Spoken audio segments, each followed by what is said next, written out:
On this week's episode of Devil's Trap Podcast, if you were stranded on a desert island, what are the 3 things you would bring?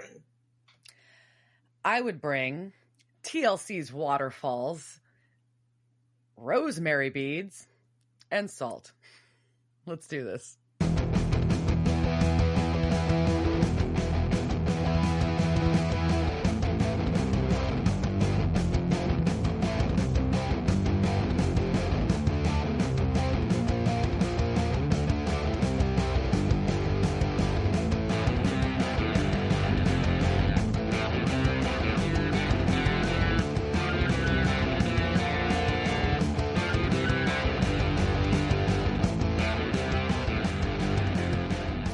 Welcome to this week's episode of Devil's Trap Podcast. I'm Diana. And I'm Liz. And we're going to talk about Season 9, Episode 7, Bad Boys, eventually. But first, let's talk about this week. Bad boy. There's a number of ways you can go with that title in that Bad song. Bad boys. Yeah, there's so many medleys of bad boys that you can have here. Like it was karaoke at a supernatural convention. See how I did that segue into there? Very good. Well done. I segued. Yeah, so we just got back from Austin, where we attended the Creation Entertainment Supernatural Austin Convention. Convention. And yeah, it was the first time that it's been in Austin, I think. And it's the first time that I have been to one in the Austin Marriott, and it was in the downtown one. So it was nice to have things in a hotel as opposed to a lot of the conference halls or other places. Like convention centers and stuff. Yeah, the Plano things, like hotel, like being able to go up and down to your room is certainly way nicer. Yeah. And having like nice a sit-down bar and restaurant on site and things like that, for sure, helpful. That was fine. I wish that was that could have been better run, but that's not on the convention. That's on that hotel who just needs a better run hotel, bar, and restaurant. Wow. But that's just me because I'm a snob. So anyhow, it ran fine. I'm still waiting for my coffee. Yeah. I'm kidding. Sorry, Austin Marriott. Go ahead. No, don't apologize to them. They took fucking forever to bring... Yeah, the service was not great. Maybe they were understaffed. Maybe... I don't know. There's a lot of things that could have been inspiring. Sure. It could have been better, but it was also... I'm not dead. It's fine. It was fun. And the vendor hall also, I kind of wish there had been more goodies, but maybe I think also the vendor hall was really spread out. Yeah. So because it was so much bigger than I think it has been in the past, maybe it was like, oh, this looks smaller, like less vendors now that we're all the way out here. Yeah, I would have made the Roadhouse bigger in order to make the vendor area look smaller. I would have rearranged the vendor setup, but that's my hot take for the day. And I don't want to, and that's because I do events. I don't do them anymore. My company does events, and we have people that work. Your opinion is valid. I don't think you need to justify why you have an opinion. Well, I'm just saying there's have ways an opinion. to do it where you control the flow of people, and that is how there's like people that like do this for a reason. So I'm sure they also do this for a living. I know, but that's what's confusing to me. But, it was their first time in this space. There's a lot of miscommunications that can happen between people setting up spaces, blah, blah, blah, blah, getting vendor tables in. And, it was, we're sounding like very negative. I think I'm just going to get all the vomit stuff out of the way, and then we'll just go to all the positive things. And so I think the last thorn, if we're going to be like gross corporate people, the last thorn on the convention was, we went and saw Misha Collins' performance. The fuck is it called? So we went and saw Misha Collins' performance, but then instead of having that at the same hotel. Good idea. Misha's Good Idea. Is that what it is? I thought it had a different name. Or it sounded like a good idea. Yeah, it sounded like a good idea at the time. I think it was like a long title. But that was at a separate Marriott space, and that space was not set up well for this. It was, set up like, I think you could have like, your bar mitzvah, your Greek corporate meeting, corporate reunion. Corporations have reunions. Your retirement party, maybe, like some things, but not something where you had to sit and watch somebody on a stage, because it was just not good eyesight. It was not good sight levels. Well, they had lighting issues that made my eye twitch, and that also happened in the room. Basically, I don't think that space was ready for this. They were not prepared as far as setup. There was miscommunication on how the bar was going to operate. We had to take an Uber to get over there. It was not walkable. And here's my thing I'll say is maybe they had a Marriott relationship, and that's why it was there. Possible. Guessing. I don't know. However, there are so many amazing quote unquote stages in Austin that it's very odd to me that they would have chosen to, like, you're in what's quote unquote the live music capital of the world. I have a hot take, but that's okay. But you're in that place and you don't have a place to do this show. And I thought that was odd. My opinion. Yeah. I mean, and maybe again, we don't know what went behind those scenes. No, and so we cannot judge anything on that. Just saying, would have preferred something else. Okay, so to be clear, we're not talking about the show when we say that. We're talking about the setup, just the venue logistics and the fact that I may need to get Diana's husband head thing and go use that to stretch my neck. Stretch your neck out. That sounded real weird. I know. I definitely have a kink in my neck, and it is. Yeah, I can't stop it. It was definitely. Don't talk about your kinks and my husband's head thing. Diana's going to take me out. All right, so those are the main things that I'm sure we have. I have more things to bitch about. I'm sure, because that's what we do best. But there are many things. You love us. Yeah, there are many things I loved at the convention. But yes. Diana, what are some of the things that you highlight that you enjoyed?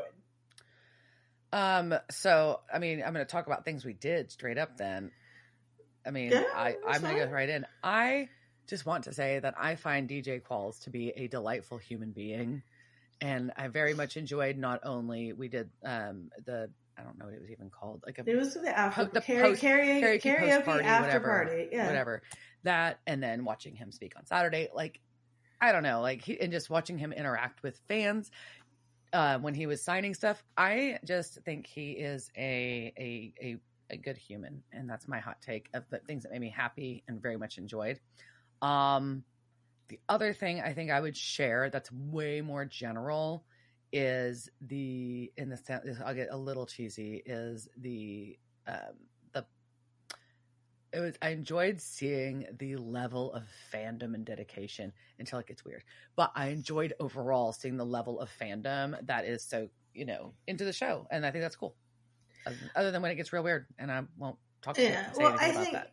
Also, because it was the first time in Austin, that that was a much newer crowd. And to be fair, we missed out on a lot because, well, we ain't made of gold package money.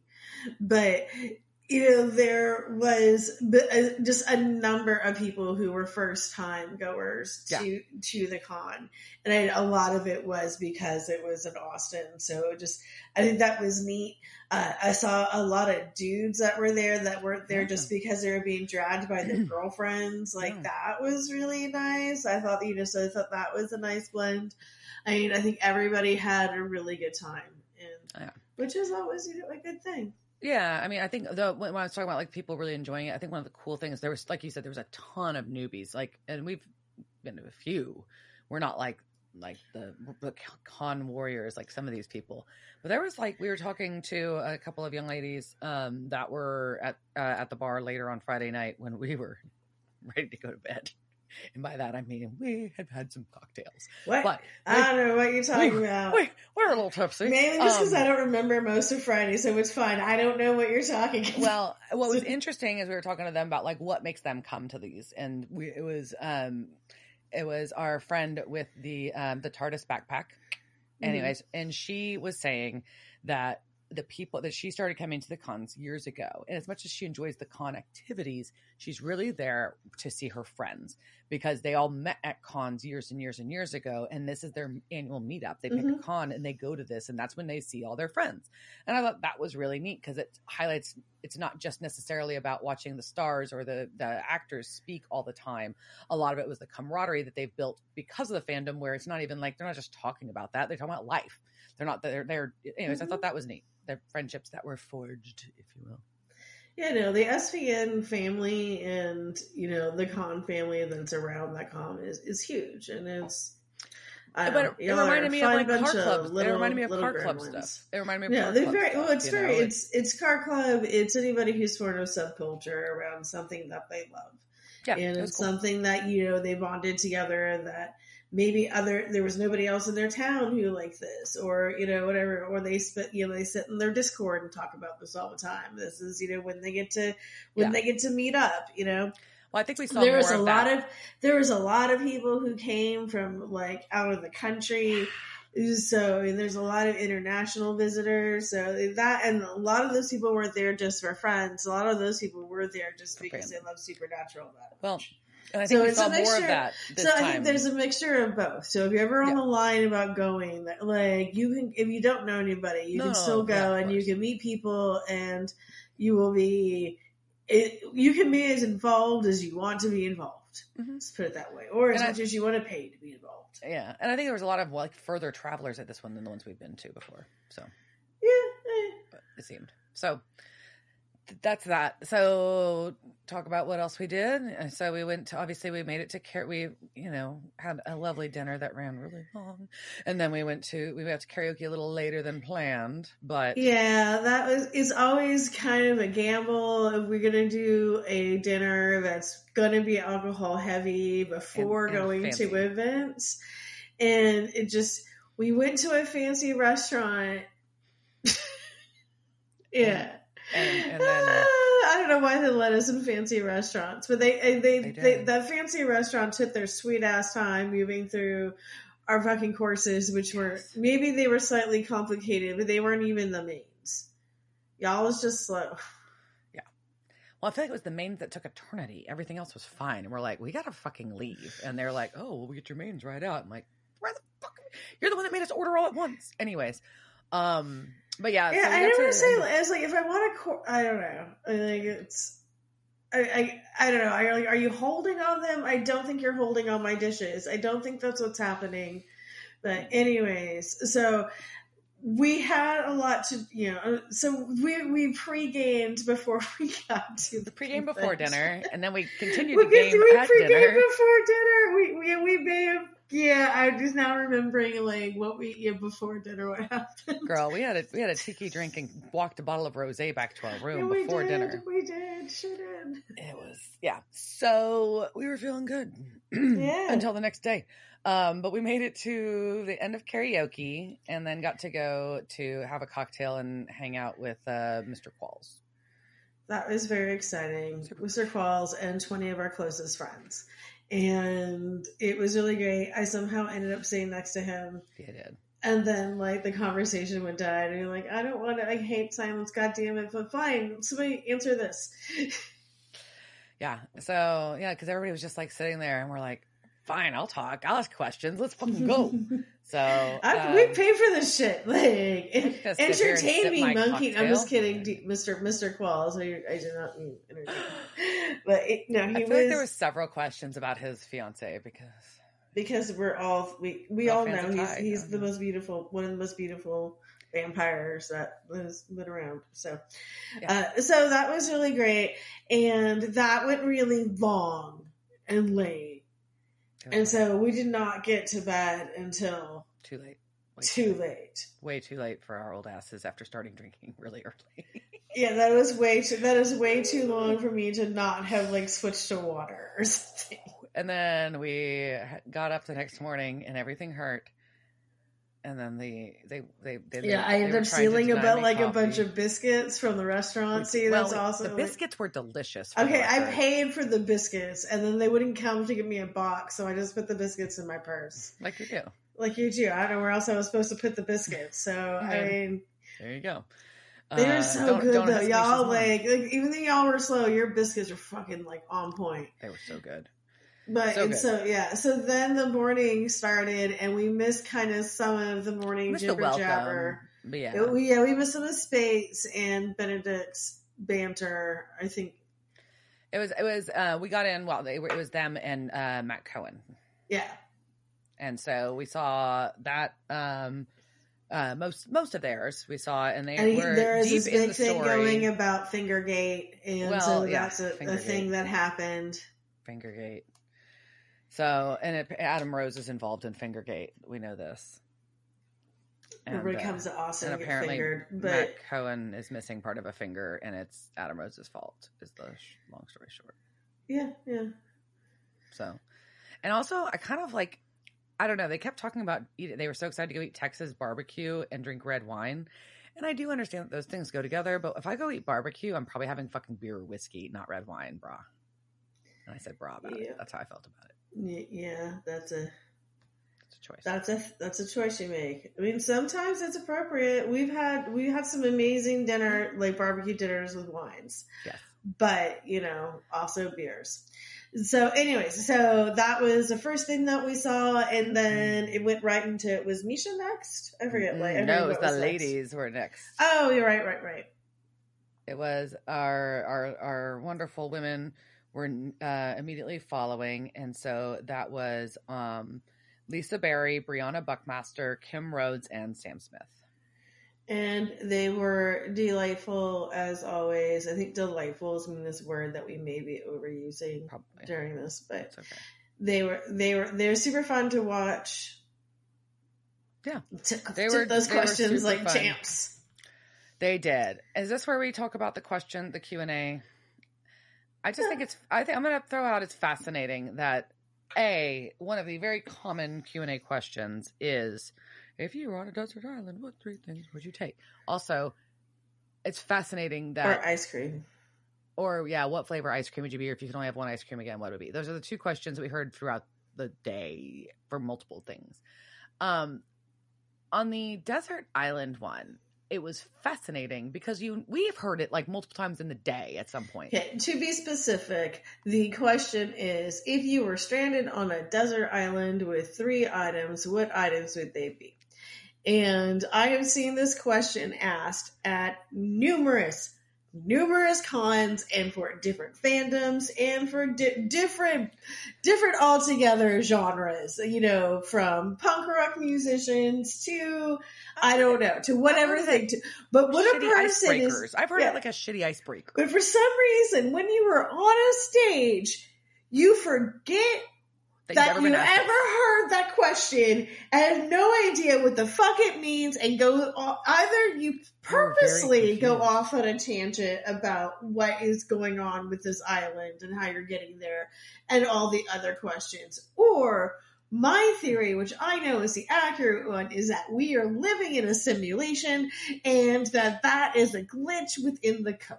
And for some reason within the code, like people who are famous, like they lose, like anyway, you get to some level of celebrity and you get asked to in a Q&A session, something goes in your DNA and I've you never lose been asked that before. You lose that question. Oh. So therefore, we're all forced to sit in the audience and painfully go, "What is happening? How have you not heard?" But this question before. How is your mind blown by this question? Anyways, it's just bizarre. It's bizarre. Yeah. So then we got a break for lunch, and I think that's when. Oh no, that's not it. We went back and saw Misha Collins do his talk. Immediately followed by DJ Qualls, who did the World's Shittiest Game Show, which is very funny to me. Yeah, it was a World's Shittiest Game Show. Congratulations. I like it. And then there was a break. Well, take it back. It was a cosplay contest. We took a break. And that's when Loudon Swain did a jam sesh in the... Ew. Do you hate yourself for just saying that? You should. I am. Gross. You're in the worst dreams, right? In the vendor area. And then we went and saw Adam Rose do his talk, which turned into kind of a TED talk about Instagram creators. And the day wrapped with our last two speakers, and I know Liz was extra excited. Yeah, because we finally got to see Felicia Day, and that was really great. And she was there with Ruth Connell. Yes. And also looking at our time, and we are way over our segment on this. So I think we need to wrap up our thoughts on the 2024 Austin road so far. Something, whatever. Hashtag SPN, blah, blah. Road blah, so blah. far, the road ahead. Austin 2024. Yeah, we ended the night going to Misha's thing, which we already touched on. He's a wonderful storyteller and funny person. No, yeah, we're not supposed to talk about the content of the show, I guess, because it's changing. Maybe also this, like, if you're going to interact with someone on stage, like, kind of gauge, like, when that's appropriate to do in the room. Just because maybe, like, read the room. If, like, nobody else in the audience is yelling anything at the performer, maybe that's a sign you shouldn't be yelling things at the performer. I don't know. That's just a train you may want to check out. That's kind of a thing in my business, too. Because it makes the thing is, like, it makes other people uncomfortable. And you don't want to be responsible for making other people feel uncomfortable, right? That sucks. That's how I'm going to say that one. Come at me, but it makes me uncomfortable. I'm uncomfortable for you, for the person who did it. And I'm uncomfortable for the performer, because then they have to, like, figure out how to dance back from, like, what you're doing that's interrupting their train of thought. And then all of us are just like, ugh. Well, and it's disruptive and to the train of thought and the performance and to everybody else, but it's also just such a lack of awareness of familiarity. I think that comes to a lot of it. Yeah, but these actors are so nice, but you don't go yell at your friend if they're doing a performance on stage. Yeah, it doesn't matter how much you know somebody. Like, you just don't talk back to somebody when they're performing. Correct. I don't know. That's just that is my feeling. Questions or for feedback. Unless if they tell you this is what they want, then go for it. Agreed. And that's gonna bug up my head. That's instant karma for being a bitch. But anyways, I think it's a good lesson. But either way, so it was fun, and then we boogied the fuck out. Yeah, as in we went to bed. So there we go. Yeah, no, it was a good weekend. Hotel was good, and yeehaw, looking forward to next year. We'll be at the same Marriott that's already there, so I don't know, may want to think about booking early, because now that people know ahead of time, things may go faster. Yeah, and it's Austin such a destination, even though it's hot as fuck in August. Yeah, let's just book it again at the end of August. Like, that'll be fine. There's no, like, heat dome or anything. That's just gonna, Austin is, statistically known as being a light and pleasant time in Texas. All right. Growing up, I knew, like, get the sweaters out. It's August. All right. So, this episode, Bad Boys. What you gonna do? Could be a reference to one of the greatest movie franchises of all times, which is the Bad Boys Will Smith franchise. However, Martin, you're fine. But according to the Supernatural Wikipedia, it is because of the 1983 Sean Penn movie about a kid who goes to reform school for killing a gang member. And then he has to deal with that dead gang member's bro. Which probably makes more sense with the episode. However, Bad Boys 2, they filled a woman up with ecstasy. And that is how they were shipping drugs. And that's just fucking genius. So you think whatever you want to think. So this first aired November 9th, 2013. Remember that. This was directed by Kevin Parks. He was remember him? He was the first assistant director on the Odd Number episodes, and he's also known as Parksopedia because of his encyclopedic knowledge of the show. We last saw him direct Trial and Error. It was written by Adam Glass. This is his first season in this one, but in season 8, he did Southern Comfort, Time Goes By, Freaks and Geeks. So, like, just for someone who really likes using flashbacks as a method in his word. Just not saying it's wrong, just saying that's maybe something you should think about that you're relying on that makes me have to watch fucking flashbacks. It's your favorite. Well, and our recap opens up with we've got a lot of John, and we go, oh shit, this is gonna be traumatic. And then Dean talking about watching out for multiple times, talking about how he needs to watch out for Sam. And then we have a small reference to Sam Ezekiel here. So yeah, we open the episode with two kids running at night in Hurleyville, New York. And one of them trips, of course, because they are running in the woods at night. Yes. And they're being chased, so they go in the barn to hide. And then a third kid enters, and that's who's chasing them. And he's like, hey guys, the barn's off limits. Meh. And as they're hiding, all three children now are hiding, a man enters the barn and is like, guys, it's past lights out. What the fuck? He's got a flashlight. And he's not cursing at them. That's and then of course he gets a chill and sees his breath. So we're like, oh shit, there's a ghost. And his flashlight flickers and goes out. And then he threatens to beat them with his belt. He does threaten to beat the kids with his belt because the tractor turns on and he thinks they're the ones doing it. Which artist just kind of goes, well, your flashlight's not going to work, but this tractor does. And then, I'm just not terribly sad, but he just gets impaled by the tractor. Aw, that's sad. Fuck that dude. He wanted to beat kids with a belt. That's not nice. He can go fuck himself. So I don't know if it's like a thresher or what that's on the front. I thought it was a baler. Baler? But no, a baler like makes them into like a handle. Yeah, those are like the pointy things. I don't know. I've had tractors. I just feel like I don't know. So. Well, back at the bunker, we've got Sam is looking for Dean and Kevin. And as he's about to start sitting down to read The Marvelous Land of Oz, the phone, one of the phones buzzes and he answers it. And but I also like kind of like his like face. He's just like, all right, and like kind of like it's quiet. I'm gonna sit down and read. Oh, look at this book. I'm gonna sit down and read the motherfucker cell phone. Are you fucking kidding? But it is a nice throwback reference to a few episodes ago. But I know. So yeah.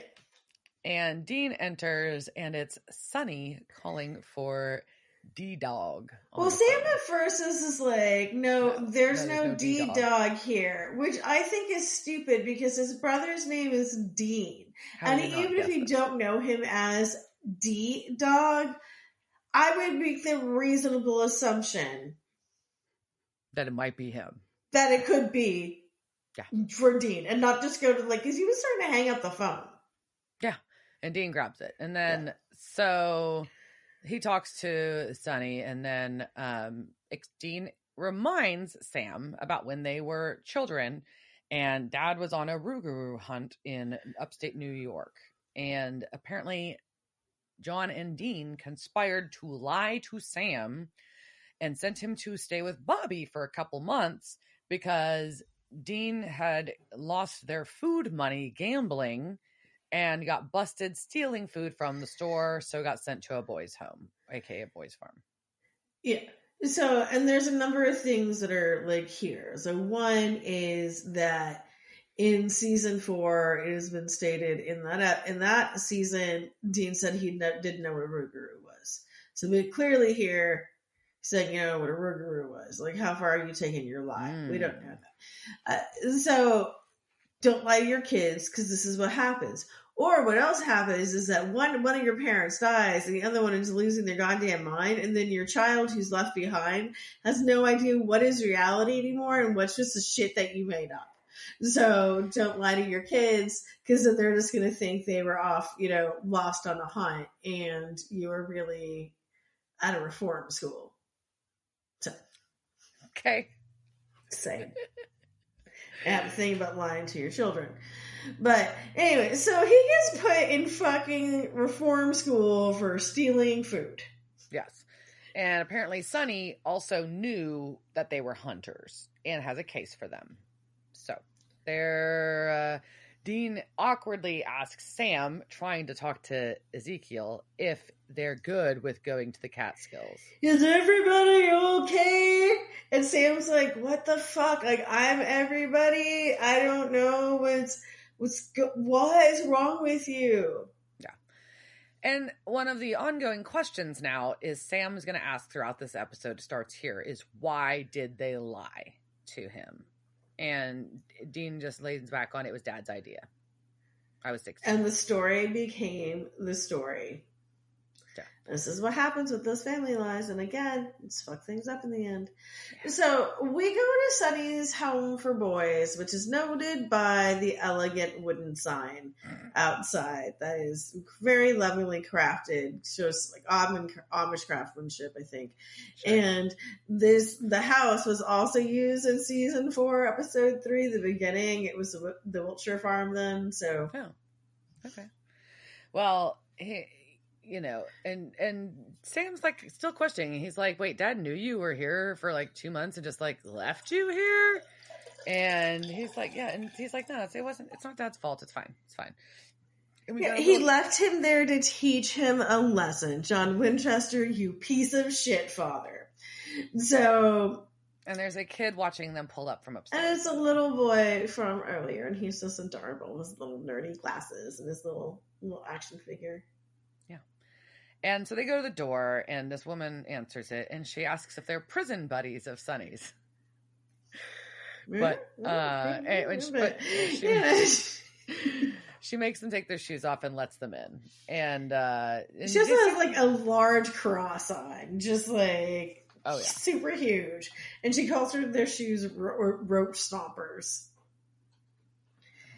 And Sam is snarky about Sonny being an ex-con. And I'm like, dude, you were on the FBI's most wanted list right? like 2 months ago. I don't think you have any place to judge here. No. And now we're going to start with Dean's flashbacks. Because of course we are. Yeah, he looks longingly at that couch. Why are you looking at that couch so hard? But instead it goes later. And we flash back to 16-year-old Dean and a cop explaining to Sonny that Dean stole peanut butter and bread. And basically, he's too young for he's too young for, his dad said to let him rot. He's too young for county. Cops, or the judge is out of town for the weekend or some shit. So this is the only place the cop could think to bring him. And this cop has a black eye that Dean gave him. Yeah, and Dean is very proud, I'm not saying he should be, but he's kind of proud of giving this cop a black eye. And he just looks like a snarky little kid. And he's just adorable. But the fuck, John? Like, your kid got caught, like, stealing food. After he gambled away. You still left your child alone with, like, probably not that much cash. Straight moment? I don't know. I mean, maybe, but I mean, oh man, it still seems excessive. The cop was also like, I decided that he's too young for county and there's nowhere else to put him and his dad wouldn't take him, so I brought him to you, Sonny. So, they also sound like that's where the judge was going to send him anyways. So he was just going to well, I just figured you'd be here. But. Well, because he sucker punched the cop leaves with the handcuff key. So Sonny has to use a paperclip to break them open and noticed a bunch of bruises on Dean's arms. So now he's worried that Dean's abused. And Dean's like, he asks who did that. And Dean just straight up tells him a werewolf. Yeah. So, he's convinced. Sonny's like, Dean's like, well, how do you know I won't run away? He's like, because you're hungry. You stole food. This place is for boys like you to work the land and learn responsibility to keep out of trouble.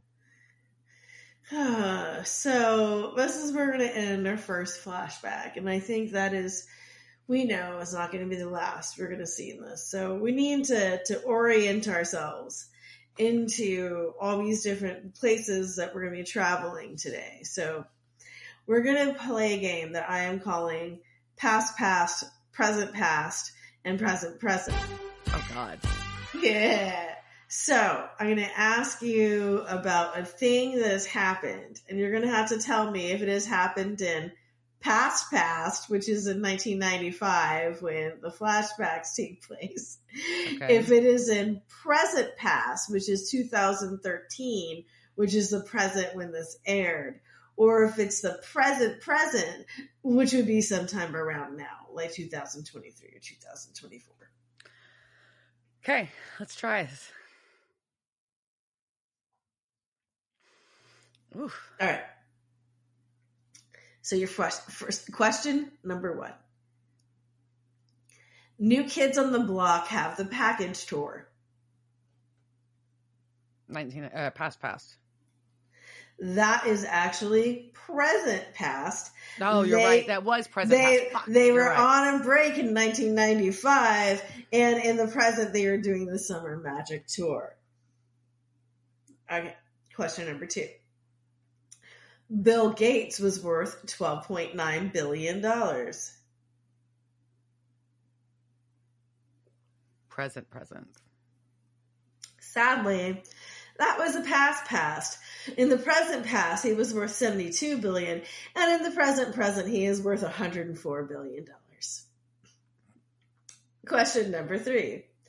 Public schools in Philadelphia went on lockdown after a teacher misheard the Fresh Prince of Bel-Air theme song lyrics as shooting some people outside of school instead of shooting some b-ball. Past.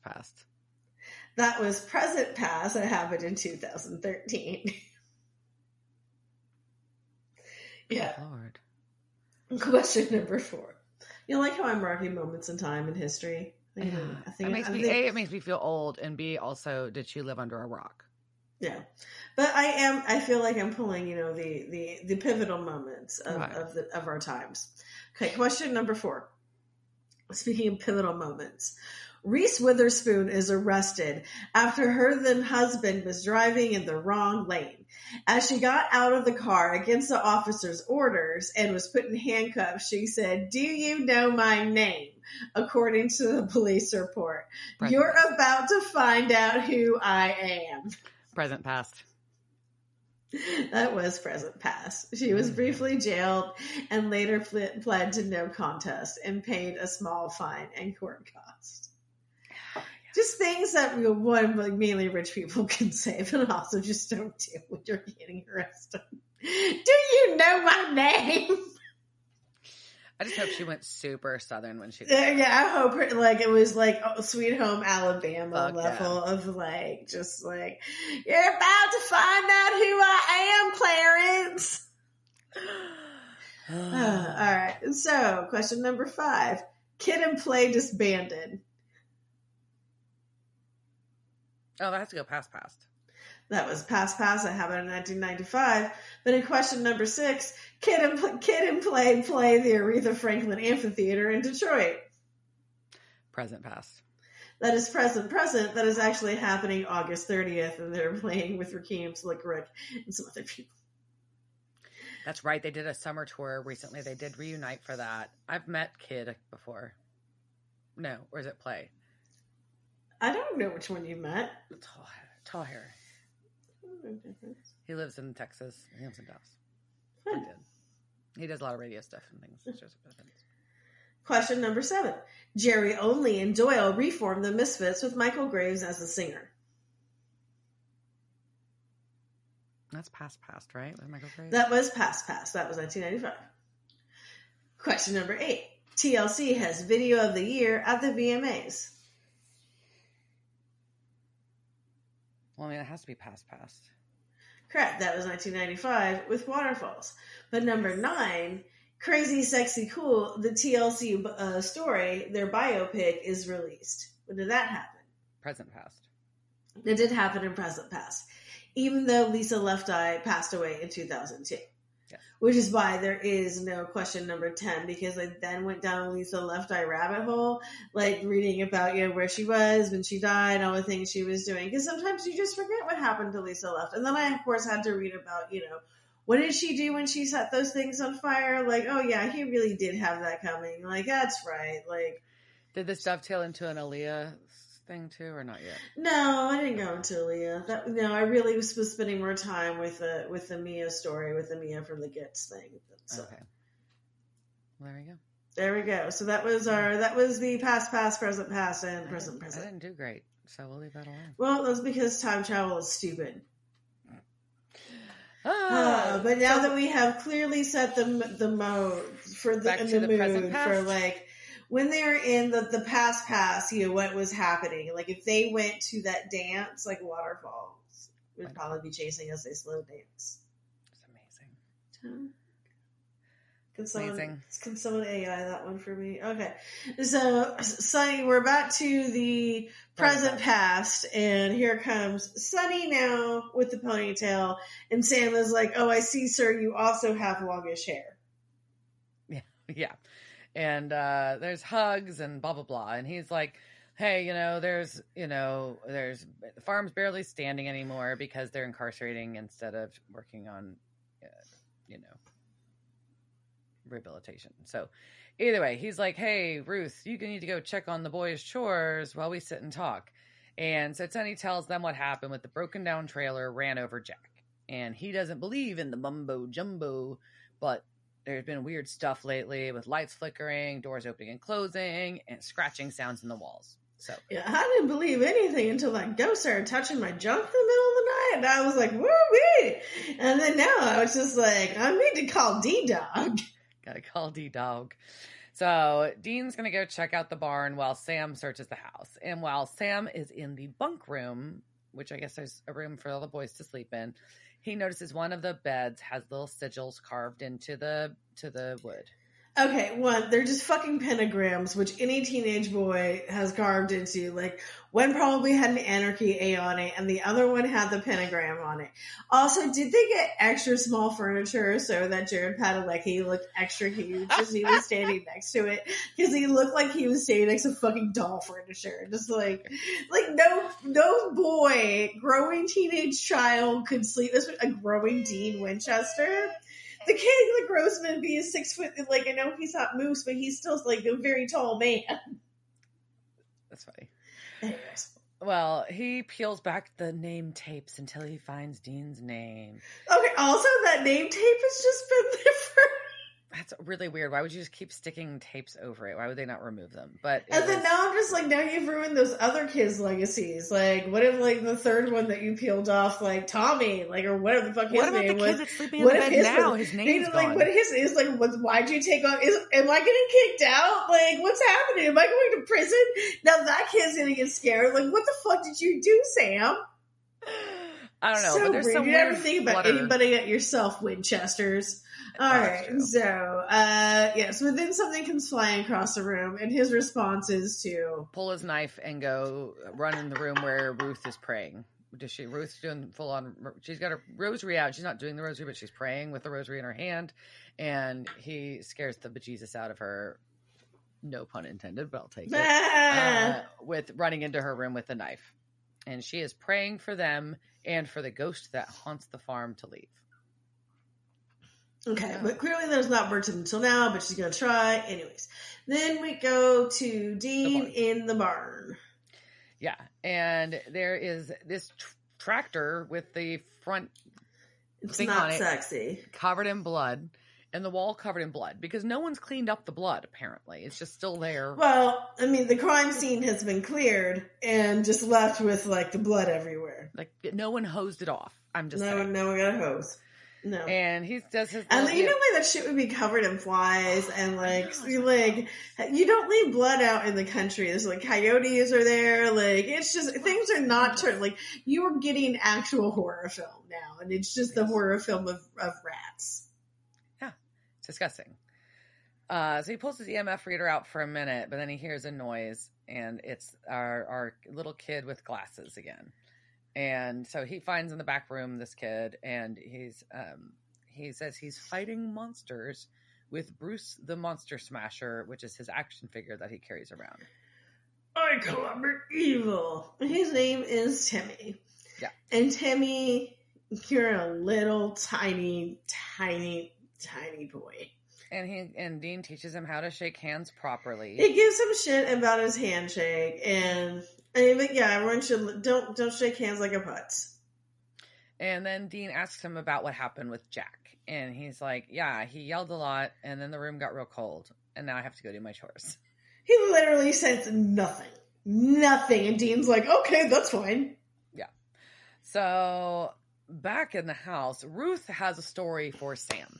And her story is that she grew up in that town, and Howard and Doreen used to own the farm, but But the Wasserlaufs. Yes, and the Wasserlaufs. And Jack was a farmhand, but Howard just was a drunk, and he was paranoid and decided that Jack and Doreen were having an affair, even though they weren't. So he tried to kill Jack and Doreen, and he failed to kill Jack, but he did kill Doreen with a meat cleaver. Was sentenced to life in jail, but just got out a year ago. Damn that corn liquor. He died a year ago. He died, and he is buried in town. And so one, damn that corn liquor. Two, I would totally watch the state line. So they're going to go in the middle of the night. Sam and Dean are going to go dig up Howard and burn his bones. Like you do. Like you do. So they go, and they're doing their favorite thing. They're digging. Yeah, they're digging. Ooh, I wonder if they had, like, special shovels. Like, did they just keep the same, like, shovels on set? And they're like, time to get your digging shovels out. And, like, then, like, the crew, like, use them to do actual work. And they're like, God damn it, those are our Sam and Dean shovels, not your, like, move dirt shovel. Like, we don't care about shovels. It's a lot about shovels. And so... But Sam wants to talk to Dean about being at the house. And Dean's like, I don't really remember much. I wasn't abused, and so I'll take that as a win.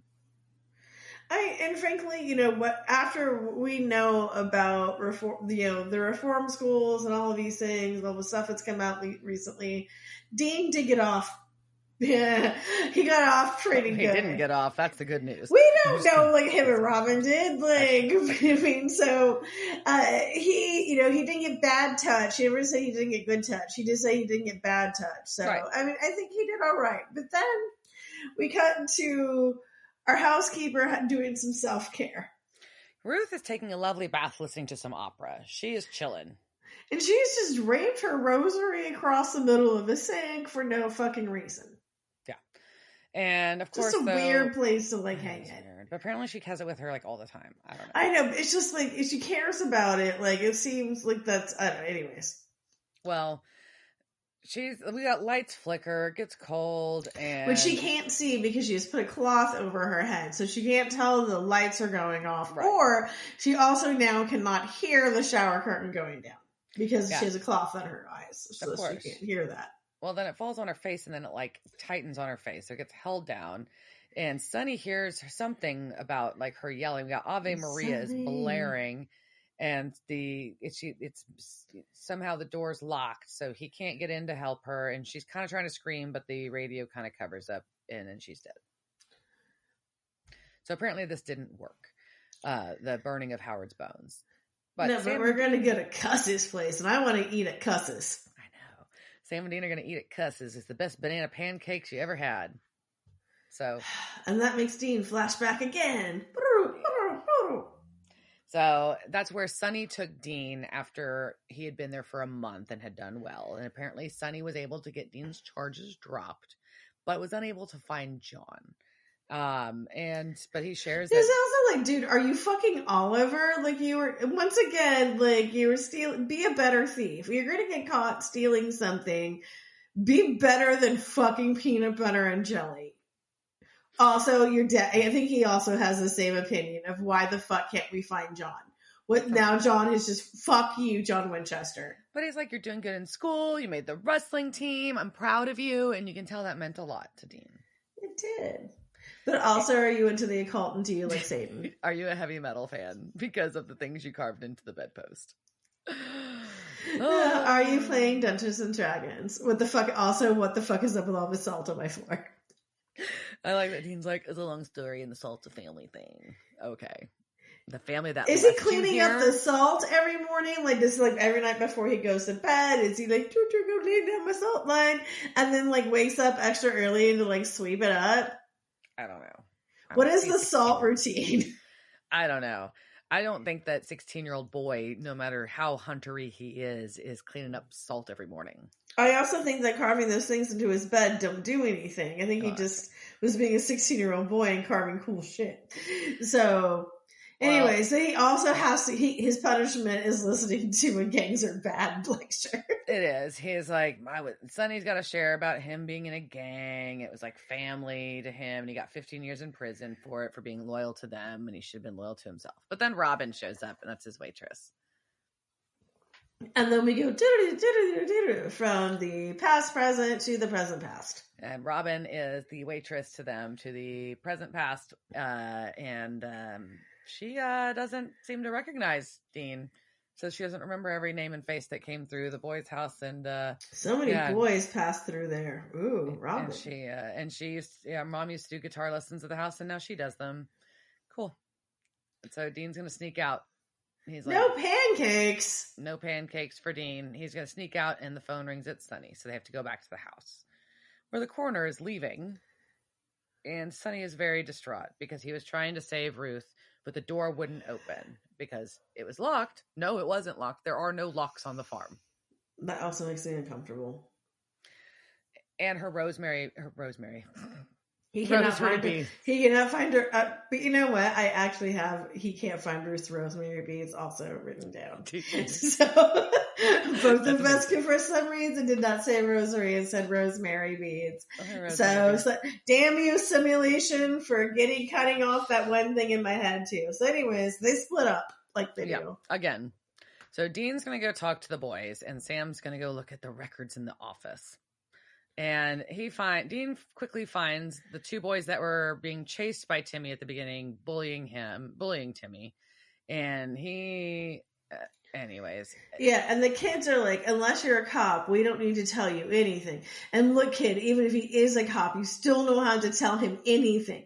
But then Dean's just is like, oh yeah, and then he like pulls out his feed badge. Mm-hmm. And then they're like, okay, we'll tell you things now. Don't tell him shit. And they were like, we weren't here this morning. We were in town getting chicken feed. And then they're going to make fun of Timmy again. And Dean threatens to go Guantanamo on these children. Yes.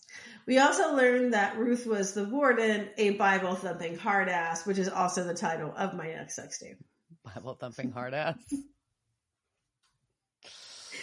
So they come to realize, though, that nothing is now new or different besides Timmy. Uh-oh. Timmy! Why's it all going to Timmy? And Timmy's going to try to Dean's going to try to teach Timmy to stand up to bullies. But I don't know if that's right. Dean, I mean, he says, like, as long as, like, you stand up to them one time, they'll stop. I'm looking at those two big-ass kids and that little-ass kid, and I'm betting, like, he stands up to them and they beat the crap out of him. That is what I think what happens, and that it will happen repeatedly until they are gone. So, I don't know if this is the best advice, but anyhow. Well, back in the house, Sam has discovered Sonny's Wall of Fame, which is a wall covered in awards that kids that stay at the house have received. This is when my shitty delinquent kids managed something, and they got a ribbon and put it on the wall. Dean's wrestling championship certificate's there. Who gets a certificate for wrestling? I don't know. Junior high kids, whatever. He was 16. Yeah, that's true. Well, but yeah, it says Dean Winchester and then wrestling something. I mean, it was a small town. Maybe that's all they could do is a certificate. So outside, these two bully kids are doing yard work, and we get Robin pulls up to the house, and so with her guitar, because she's going to go do guitar lessons. And the lawnmower starts making some crazy fucking noise, and so they flip it over, and they see Ruth's rosary is now like tangled around the blade. And this is things that make me really nervous, and I don't like it. And I knew this was going to go badly immediately. You knew it was going badly is because you don't put your hand up where fucking lawnmower blades are, you dumb little shit. Because this is what happens. Well, you have to clear it sometimes. You have to clear the stuff that gets clogged. Anyways, and so, clearly not this way, but well, they're the inevitable happens. Timmy's watching from the window, and obviously, as we all know is going to happen, the fucking blades turn on, and there's blood splatter. Yep. And but we immediately see for the first time a creepy dead hand on Timmy's shoulder. Uh-oh. So Dean finds Sam researching and shares with him that the bully is going to need a lot of stitches, but he's going to be okay. So the kid didn't die. He's fine. Just dumbass. All right. So that dumbass kid's going to be okay.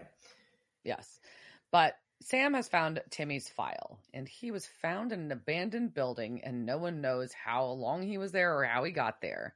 And he kept running away from child services, So Sonny took him in. But see, like, this is like a comic book villain origin story. Yes. Like, we found this kid, he was in an abandoned building, nobody knew where he came from, you kept on your way, like, we don't know what he's doing. And so clearly the answer is he's possessed by a ghost. Obviously. That is clearly, obviously, what the answer is. And that is what Sam Winchester concludes. So Sam goes to the barn to investigate for himself, because he hasn't been to the barn yet, so that's now he's like, I want to see the creepy dark barn for myself. But he realizes... He's like, is there still blood on the tree? He's like, I want to go see. Like, they still haven't cleaned that? Like, are there maggots yet? Let's go look at it. Oh, gross. But he notices that there's like this access point to the attic area, which I guess Dean didn't notice, or was he too distracted teaching Timmy how to shake hands? I don't know. He did not go to the hayloft. No. And I say, oh, hell no, at this point, because fuck that noise. This place is dark as hell. Like, why is there no, like, light in this barn? Well, there was a light bulb. Why don't you have a lantern? Why don't you have a flashlight? Why don't you have a lot of things? Well, he finds creepy little kid drawings all over the wall. It is the world's worst cave drawing ever of, like, a fucked up stick figure drawing. It's goddamn brilliant. I want to find this one day. It's just, like, the darkest thing. Like, it's just like, whoa! Like, this, it's like, okay, so there's, whoa, this shit's on fire? Then, like, there's a demon coming? Like, it's pretty hilarious, except for how dark it is. So bad. How creepy it is. I don't know. It's so good.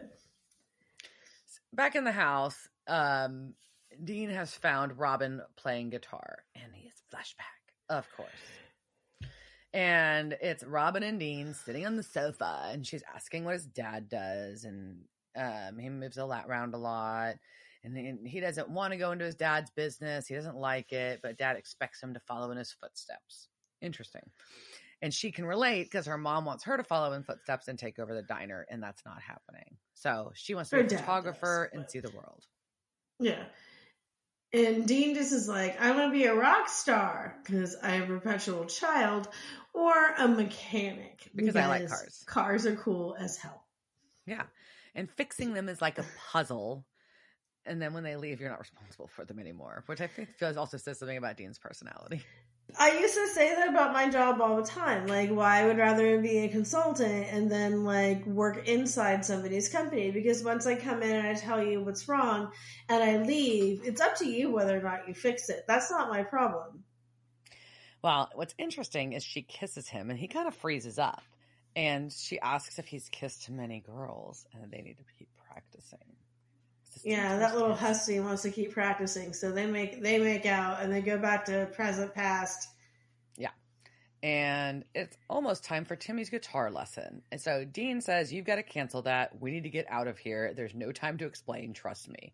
And she's like, trust you? Why would I do that again? Burn! Because what? She does remember him. She does. And then, like, we get into another flashback. Yeah. And it's them making out. And Stone in Love by Journey was playing. And she wants this to last. And he's going to take her to the school dance. That's so adorable. Dean's going to a school dance. That's so cute. And then we go to the present past. And now we're back in the present past. And in the present past, he's dragging her out. Except he can't because the door slams shut, locking them in. And Timmy's there. And he's saying, I'm sorry. And I can't stop it. Uh-oh. And then things start flying everywhere. But luckily Sam shows up. Hooray! Time for a salt circle. Yeah. So Dean's got a fire poker thing. Sam's doing a salt circle in the kitchen because he gets them. Could have gotten them out, but the door closed too fast. And Timmy's there and he says, I can't control her. And so now Sam has figured out it's his mom and wants to know what happened in the fire. So Timmy tells the story about it was late and they were driving. They crashed in the woods. Everything was on fire. She saved him by pushing him out of the car, but the car blew up with her in it. And I ran through the woods. This is all happening while the cave story is playing in the background. So as the story of, like, my horrific mom dying, then you, like, go to a stick figure of, I'm on fire. It's pretty funny. Yeah. And the terrible stick figure drawings are all being shown. And, you know, he was in an empty building and he was crying. And then she came, but she had changed. And this action figure, yes, that's from her. She gave it to me when I turned 9. How old is this kid? He's tiny.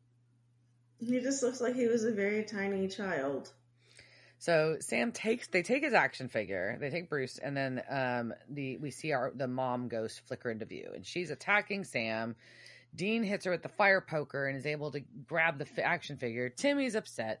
Dean does the grossest thing. It's very distressing. He turns on the gas stove and puts this action figure on the burner. So he has now completely ruined this gas stove, and this entire kitchen is going to smell like burning plastic ass. Yeah, and they all have like weird ass cancer now. They have like they're all going to grow like weird lumps on like their side of their face. Like there's no telling what happens from burning. I clobber evil, but not the cancer cells that I'm causing as I burn. The stovetop. Oh, yeah, no, that stove just has to be thrown out. Like you can't. There is nothing you can do. There is nothing you can cook there anymore. It all smelled like clobbering evil. Well, the action figure does hilariously go slow motion through his script as he's burning. It's pretty bad. But now we all figured out that it's Timmy now, so let's burn Timmy. Well, it's not the action figure. That's not the solution is not to burn the child. So let's see. So basically, Sam's figured out that mom is protecting, quote unquote, Timmy. And Robin says, fuck this. This is crazy. I'm running. And she bolts. Yeah, she tries to flee this craziness because I would too. But what the fuck is happening here? And then she's like, what the fuck is this ghost mom? This psycho-looking ghost mom, who is pretty gross-looking, is in the way. And she flings Dean. And Robin's just standing there watching this. She's about to kill Dean. And then something distracts her and she zaps out. Because Sam is talking to Timmy and explaining to Timmy that he needs to focus because they're not here to hurt him. And that, and mom appears and mom goes, throws Sam. Dean runs in. She's going to squish their hearts or whatever the fuck the ghosties do internally. Squish, squish, squish. Squish, squish. And Timmy's like, I can't stop her. And he's like, no, you got to tell her to stop and go away. She's going crazy because she can't move on. You got to tell her to let go. You're going to be okay. You got to do what's best for you, even if it hurts people that you love. Ooh, Dean getting deep. Oh, gotta get deep. But also sometimes it's also shitty advice. Sometimes you have to do what is best for you, even if it means hurting the people you love. So, but yeah, there's a lot you can go into that. So Timmy's going to yell at Ghost Mommy to stop it. Stop hurting people. You need to go and never come back, and I'll be okay. I want a hug. Hug me. Well, then she turns into a pretty version of herself, and then so back before she turned into creepy ghost mom, and they tell each other they love each other, and she disappears. And then Robin just strolls in. And then he immediately runs to Dean and hugs him. And Mommy and Dean, Robin just strolls in. No. Like nothing. You know. Well, she's because now she has figured out that this is the family business. Yeah. So at nighttime, it's nighttime outside because it was daytime when this all happened. So they've been kicking it, I guess, for a couple hours. Robin has been fully filled in. They had to clean up all the ghost goo and shit. I guess they had to clean up the ghost mess, all the broken glass and shit, and then throw away the stove. Yeah, that was them trying to get that smell out all day, and that is why they're outside, because they have given up on getting the smell out, and they have now moved outside. So, yeah. So she knows now that Dean did not become a rock star, and you look pretty rockin' to her. Anyways, she doesn't hate the small town diner life that she thought she would hate at 16, and so she gives him a kiss on the cheek. And anyways, so she kisses him on the cheek, and then Robin and Timmy go inside. Yes. So Sam, Sonny, and Dean are having their farewell, where Sonny hates to see D-Dog go. Yeah. And then at the car, Sam tells Dean that, he's really surprised because he really thought that this was such a horrible time. And now it's like, oh shit, this was like when you were like as close to being as happy as like you've ever been. Right. Because this is also Sam's dream kind of life. Right. Yeah. This was the best part of your life, probably, instead of the worst part. which he assumed it was horrible when he heard, oh, you were at a boys' home or whatever. That sounds fucking awful. What the hell? And then he's like, oh no, this was fucking greatness. Somebody was, you had a life. So Dean just insists it wasn't right for him. It wasn't him. And he couldn't wait to leave. So we get our flashback. And it's Dean put on a tie. He is ready for the dance. He is taking Robin to the dance. They are doing it. They are going to go dance to waterfalls. They are. And Sonny shows up and says, hey, your dad's here. I tried to explain how important the dance is, but your dad says you've got a job. So Dean looks at the picture of him and Robin, cries. But then, Sonny offers to fight for him to, like, if you want to stay here, like, I will beat the shit out of your old man, is basically, I will take on John Winchester. I will brawl for you, motherfucker. I don't know how that would go. I don't either. And now I kind of want to see this fight. And Sonny was in prison for 15 years. I mean, death match. Okay. So, but the horn honks, and that is when Dean sees Sammy in the back window. Yeah, Sammy is hanging out the window of the car playing with a toy. And so it makes him smile because he looks out for his brother and he loves his brother. So he shakes Sonny's hand and thanks him and gives him a hug. He sucks it up, and I just get, my allergies are in my eye, and I don't know what those things were coming out of my face as I was watching this. But he basically gives up what was kind of his normal little life to go back and take care of Sam, because he doesn't want to leave him with John Winchester, basically. Well, yeah. And we cut back to the present, and Sam thanks Dean for always being there and for always having his back. Oh. And Dean, who is emotionally unavailable, plays it off as a drive away. Like, it's fine, no big deal. Is everybody okay with this? He didn't say that, but still, he just can't properly process these emotions. So, alright, so I know there's some exciting casting stuff here, so let's go through that. Casting couch. It's the casting couch. Were they on that show that time with that guy? La la la la la la la la la la la. Yeah, so we've got quite a few. I mean, it's for not a huge cast, it's still a cast that's been in a lot of things. So I'll start with Sonny. Sonny is played by Blake Gibbons. He's been in episodes of things going back to the Golden Girls, Dr. Quinn, Medicine Woman, Murder, She Wrote a couple times, Baywatch a handful of times, Seinfeld, Charmed, The OC, Dexter, Mentalist, Modern Family, CSI Miami, Medium. He was on Young and the Restless, half a dozen times. Days of Our Lives half a dozen times, and he was an ongoing character named Coleman on General Hospital over 200 times. Timmy was Sean Michael Kyer, has not done a ton, honestly. He was in episodes of V and Fringe, and then there was a kids movie and series called Odd Squad, and he was Oscar in that. There's multiple iterations of it. Ruth was played by Karen Conoval. She's in more than one episode of Supernatural.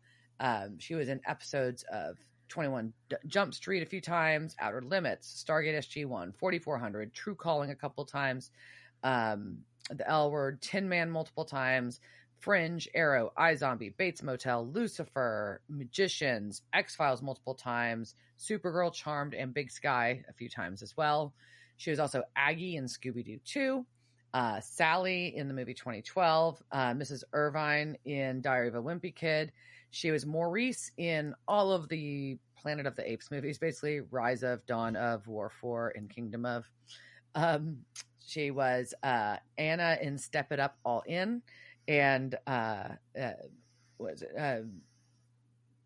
she was in a recurring character in the a nurse in the TV show The Good Doctor. She's been a recurring character in Schmigadoon, which is a current show, and was Dr. Pelton in the series Snowpiercer recently as well. Young Dean Winchester, we see a few times. This specific actor in Dylan Everett. He also played Campbell in Degrassi: The Next Generation as a reoccurring character. And then in 2022, he retired from acting and joined the Canadian Army. Then Robin was played, the grown-up Robin was played by Erin Carpluck. She's in a couple episodes of Supernatural, different characters. She's in episodes of Taken, The L Word, Republic of Doyle, Criminal Minds, Beyond Borders, 911, 911 Lone Star, Nancy Drew, Resident Alien, and then is a recurring character named Anna in the series A Million Little Things. Young Robin, so little girl Robin, teenager Robin, I guess, is Sarah Desjardins, and she's in episodes of Wayward Pines, Van Helsing, and Chilling Adventures of Sabrina. Also was Donna Sweet in Riverdale, which was over a dozen episodes. Callie in Yellow Jackets, once again over a dozen episodes. And Shelby in The Dead Boy Detectives, which I did start finally. Yay! Anyways, Jack, our character who did not last long, actually has a pretty long career in acting. But we see him he's in multiple episodes of Supernatural, different characters. But his career goes back to being in multiple episodes of 21 Jump Street, X-Files, Stargate SG-1, 4400, Smallville, Bates Motel, and Van Helsing. He had bit parts in movies like Double Jeopardy, Along Came a Spider, and Watchmen. He was Carl in Aliens vs. Predator Requiem. He was Smithers on Riverdale, which was a character that was on almost 24 episodes, and has done a lot of voice in like cartoon work, but it's like weird, like not the Disney level, but definitely fairy tale cartoons. So I'm sure it's Canadian cartoons. I don't know.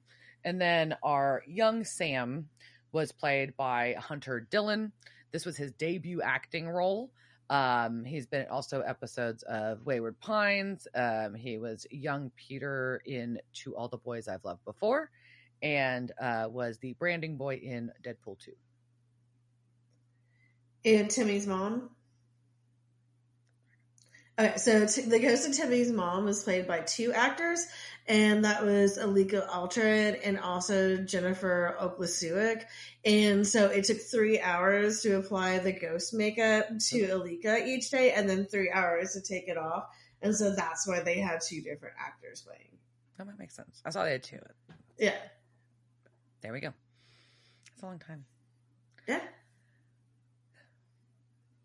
I like this episode more than I thought I would. And for a flashback episode, yeah. I mean, although it's interesting, Sonny is really good, even though he's, almost a Brolin. I'm pretty sure maybe he's just like one whose like DNA wasn't claimed or something. But, but it's this we've seen Dean have his idyllic future past and past stuff with Lisa and with Ben. But this is kind of the first time we saw this happen to him pre out being on his own, right? So it's an interesting thing to put into the storyline of Dean Winchester. Yeah, I think, like you said, it kind of like was a little. There were some minor inaccuracies in how it really would have fit into the storyline or the timeline that's been given to date.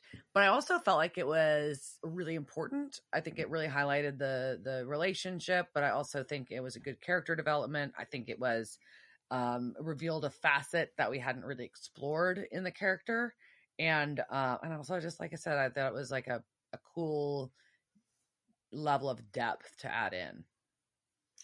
And that whole episode, Sam's just walking around with an angel inside of him.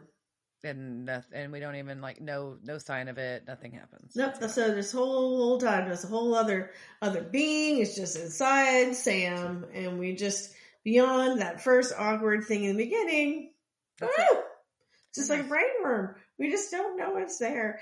And, it's just a weird thing to not acknowledge. I guess, other than in the recap and in that first line. Yeah, that's it. Yeah, it's just it's this thing that Supernatural tends to do with we've introduced this really big second storyline, but we're just going to back shelf it and just forget it. But it's just like, it's so there. It's so weird that you can just be like, look over there. There isn't an angel inside of you. Yeah. So, anyways, it's just my thoughts. But still, like, Robin and Dean just like, there's like no farewell, nothing there, just bye. Yeah, I think that's kind of weird. But I'm not saying they should like reunite after all this time, but it just seems weird to go from like to all this kissing to like I flashback into all their kissing. Now we fight a ghost. I mean, that is awkward.